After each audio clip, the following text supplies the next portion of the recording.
album reminded me of Forgetting Sarah Marshall, the Dracula musical. Sometimes things just subconsciously, kind of emerge. I was sitting around, playing guitar like I do, where I'm just kind of noodling on an acoustic guitar, and I kept having these little segments come to me, and my writing process is a lot of, it kind of starts with chord changes and then humming melodies over it, and then thinking, well, okay, what does that convey? What's the mood of it? Mm-hmm. And when I started plugging in these kind of random lyrics, for some reason, subconsciously, it was always a Sleepy Owl bookstore and a book of magic and the smell of burning leaves and all the stuff. So I'm like, okay, subconsciously, I'm going somewhere. Yeah. So I should, try to flush that out. And then when I thought about concept albums, I love concept albums. Some of my all-time favorite albums, like more than the catalog of the artist, Mm-hmm. of their greatest hits or whatever. It's like the Eagles' Desperado to me is all the best. All my favorite Eagles stuff is Desperado front to back. Magic written many years before. He tried to hide it in the Sleepy Owl bookstore forevermore.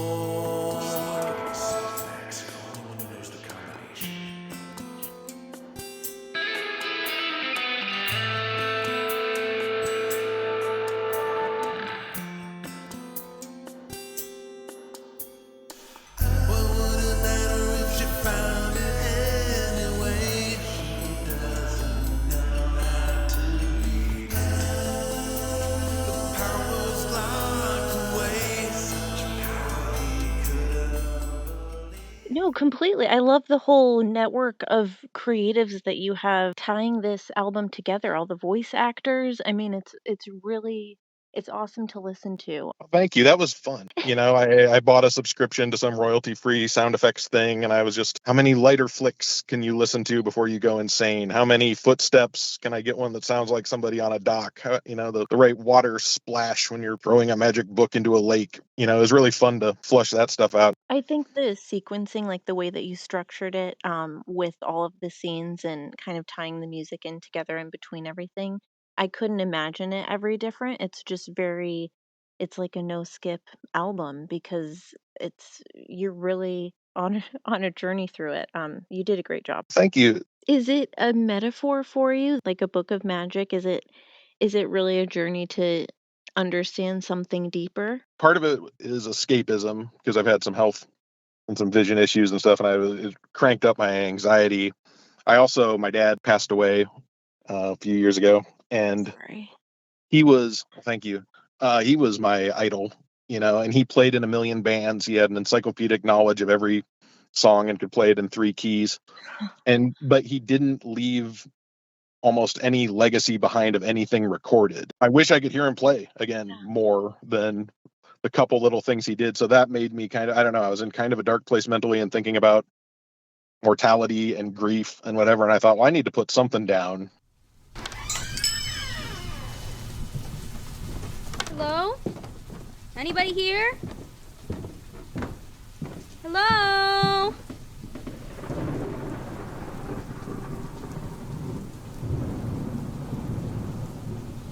Hello? Uncle Max, are you here? Boogity boogity boo. Ow! Jesus Christ, Uncle Max. Gotcha. Sorry, Lex, couldn't resist. I saw you getting off the bus. So how's my favorite niece? Your only niece. The point still stands. Welcome to the Sleepy Owl bookstore, Lex.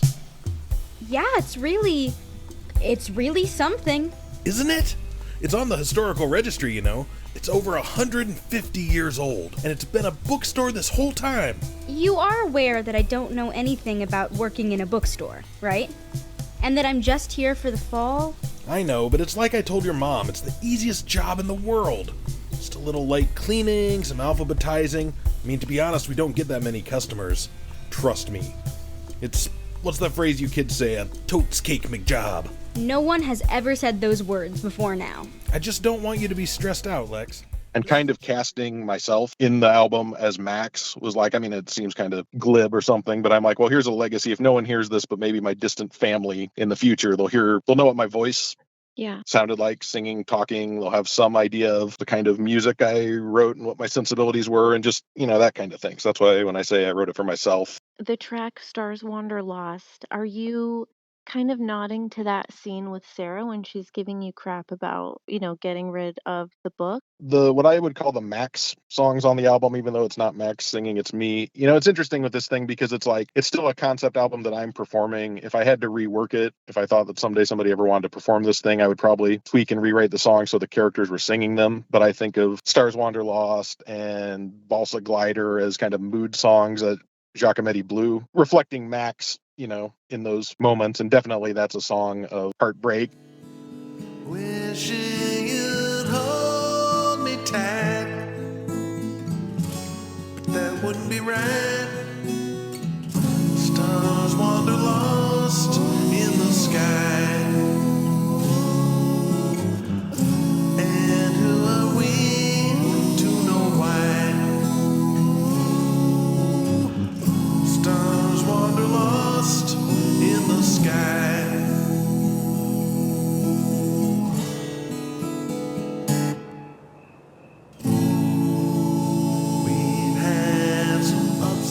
I love the crickets in the beginning. I mean, those sounds work on me. All the strums, the ooze. That's a really, really. Yeah, I love, I'm a huge Beatles fan and I love close harmony and I'm not very good at it, but if you give me infinite tries, I can kind of get it there. I think it's scene 13 where she's like, okay, flip to a random cool looking page. It's just perfect. Jesus, Giles. Never do that again, okay, buddy? You promise, right? Don't look at me like that.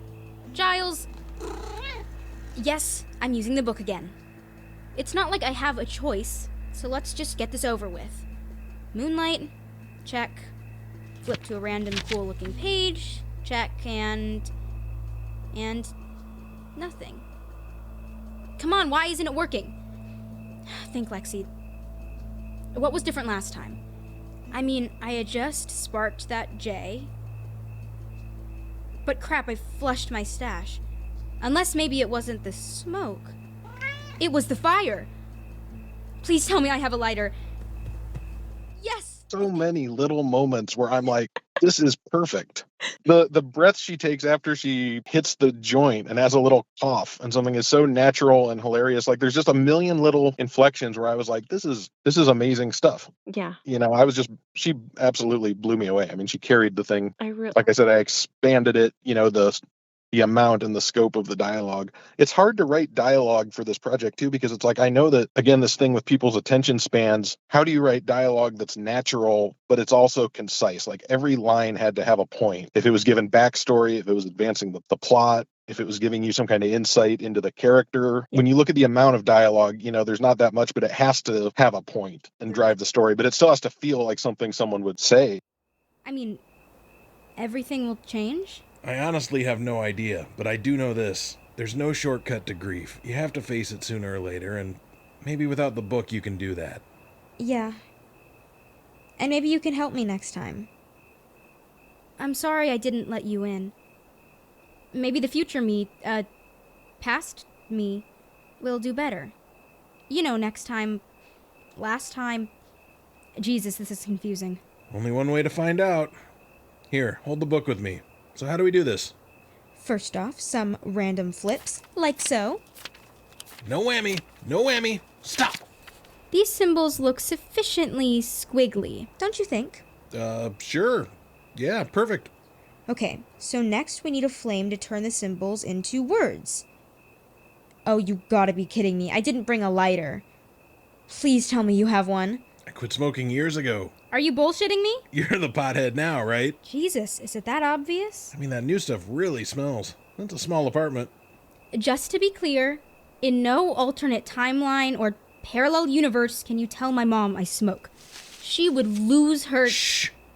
Did you hear that? I don't hear anything. Probably just a... No, listen. I swear. Giles! Not cool, dude. We had a deal. And it was like everything I sent her, and I was like, I don't know if it's going to work. And when I got it back, it was just like, whoa. So she had so few redos. I didn't expect my nieces or my nephews and my niece to really be hardcore into this thing. And for a while when it came out, they were just, my brother had called and he's like, the boys just listen to this thing on repeat. And when we're in the car driving to Wisconsin Dells, that's all they want to listen to. We listen to your album 4 times in a row and Oh my gosh. whatever. It's like, so that, what a success. That's the only metric I'm measuring it by, is if I'm bringing a little joy to someone. Maybe you didn't mean to have it like the theme of it be Halloweeny or like spooky for a spooky season, but I'm wondering if you just really like those kind of movies or what inspires you to kind of take that darker route. X-Files and Buffy the Vampire Slayer and reruns of The Twilight Zone, and I loved horror movies, and it was just kind of that thing of, I love fall is my favorite season far and away. I love the spooky stuff. I love when the leaves fall off the trees and to go take a walk. Yeah. And I love crows crowing and, just the sound of wind when it blows rustling leaves and stuff. And like I said, growing up in Gladbrook, the smell of burning leaves and the whole town kind of smells like smoke, and it's real bleak, and the trees are all bare, and it's just, to me, it's beautiful. So let's put on a play. Places, watch me play the fool again, until I play my hand. It's 5 aces when you lose the sun in this world. Don't try and hold on to it. Just let it slip away and give your lap to the moon. Go and get lost in the moon on Lunar Lane. The old man broke his pocket watch.